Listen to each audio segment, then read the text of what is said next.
पाणी तापला का? घे चल आंघोळ करून घेऊ दे, मार्केटला जायचं आहे म्हणा. पाणी पण मीच देऊ तुम्हाला, जेवण पण मीच वाढू. आता फक्त घास भरवाचा राहिलाय. मोलकरीण बनवून टाकली मला इथं. एवढा असेल ना मोलकरीण घरून घेऊन या.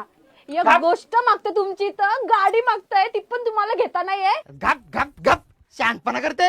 एका स्कूटीसाठी माझा अख्खा जीव घेतलाय बाईनी. एवढा असेल ना स्वतः घ्या, मी ना देऊ. घेईन मी, मला काय हात नाही दिलं का देवानी. यांची ना सारखी कटकट दोघांची. हा सकाळची संध्याकाळची निस्ती कुत्र्यासारखी भांडती असतात. मी काय पाणी घेऊ नाही शकत का? घ्या तुम्ही. अरे लग्न आधी पण मी पाणी घ्यायचो. आता तू आता नको शिकवायला येऊ मला. काय चाललंय? पाणी गरम आहे. द्यावा द्यावा भाजवली मला. हा, काय करू द्यावा. हा, किती रुपये भाजवलं माझं. द्यावा, याच्या कटकटीत मला भाजवली. अरे द्यावा, तू वाटच लागली जा. अरे नाही बाबा तू नको टेन्शन घेऊ ना, तेवढं भाजलो मी. नाही भाजलो. आई तुझं टेन्शन नाही मला. मी पाणी तापवलं होतं, आता आंघोळ कशात करू?